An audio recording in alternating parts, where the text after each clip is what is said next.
देश में बढ़ रही महंगाई, बेरोजगारी और जनहित के मुद्दों को लेकर कांग्रेस पार्टी 7 सितंबर से कन्याकुमारी से कश्मीर तक भारत छोड़ो पदयात्रा शुरू करने जा रही है। पदयात्रा 150 दिन तक चलेगी और 3500 किलोमीटर तय किए जाएंगे। यात्रा 12 राज्यों से मुख्य रूप से होती हुई हिमाचल को भी छूते हुए आगे बढ़ेगी। यह बात शिमला में कांग्रेस पार्टी के राष्ट्रीय प्रवक्ता मोहन प्रकाश ने पत्रकार वार्ता के दौरान कही। मोहन प्रकाश ने कहा कि आज देश केंद्र सरकार की प्रायोजित नीतियों के चलते गंभीर चुनौतियों से गुजर रहा है। इन चुनौतियों से देश को उभारने और देश के युवाओं को बचाने के लिए कांग्रेस भारत जोड़ो यात्रा शुरू करने जा रही है, जिसमें हर व्यक्ति को जोड़ने का प्रयास किया जा रहा है। बीते रोज भी कांग्रेस ने महंगाई के खिलाफ दिल्ली में बड़ी रैली आयोजित की गई है। कांग्रेस पार्टी भारत जोड़ो यात्रा प्रारंभ कर रही है, जो कन्याकुमारी से कश्मीर तक जाएगी। श्री राहुल गांधी जी के नेतृत्व में ये पूरी 3,500 किलोमीटर की यात्रा कांग्रेस पार्टी करेगी।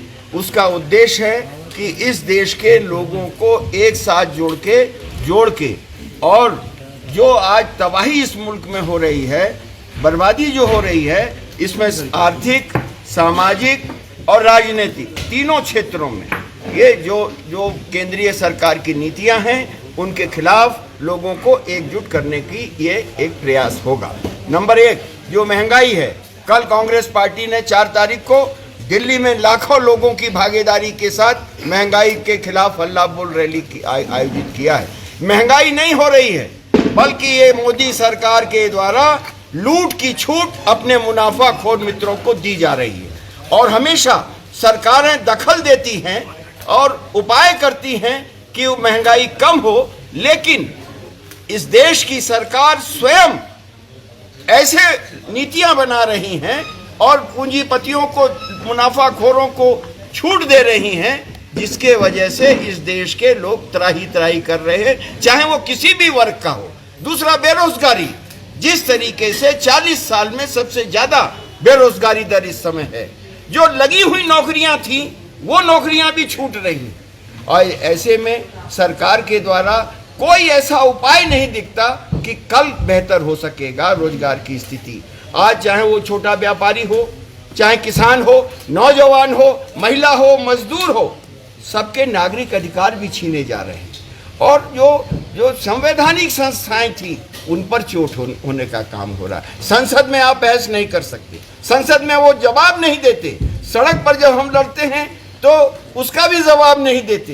तो ऐसी स्थिति में हम इस देश के बुद्धिजीवियों को, इस देश के नौजवानों को, किसानों को, मजदूरों को, महिलाओं को, सारे वर्गों को जोड़ करके जो इस मुल्क को स्वतंत्रता आंदोलन के मूल्यों के विपरीत चलाने की कोशिश हो रही है, जो लोकतंत्र को, संविधान को कमजोर करने की जो कोशिश हो रही है, उसके खिलाफ हम लोगों को लामबंद करने का काम करेंगे। नंबर 1। नंबर 2, जो महंगाई और बेरोजगारी है और इस देश की जो अर्थव्यवस्था मोदी सरकार ने चौपट की है, और जो अडानी, अंबानी जैसे चंद लोगों के हाथ में इस देश की संपत्ति को बेचने का काम कर रहे हैं, उसके ऊपर लगाम लगाने का काम करेंगे।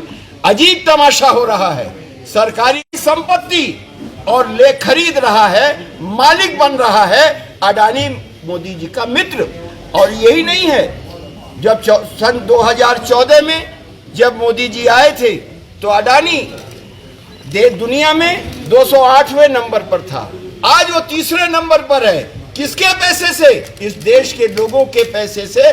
चाहे आकाश बेच रहे हैं, सड़क बेच रहे हैं, पाताल बेच रहे हैं। और ये जो संपत्ति है, ये इस देश के नौजवानों को, भविष्य को बनाने के लिए जो कांग्रेस की हुकूमतों ने बनाई थी, उसको आप बेच के इस देश के नौजवानों के, इस देश के लोगों के भविष्य को भी खतरे में डालने का काम कर रहे हैं। ये लड़ाई एकाधिकार के खिलाफ है, तानाशाही के खिलाफ है, जो शिक्षा में जिस तरीके से व्यवसायीकरण है, स्वास्थ्य का मसला है, इन सारे मसलों को जोड़कर जो केंद्रीय सरकार है और जो इस मुल्क की आज़ादी की लड़ाई के विपरीत मूल्यों पर चल रही है, इस देश को फिर से उन असूलों पर लाना है जिसमें इंसाफ और इंसानियत हर एक आदमी को मिल सके।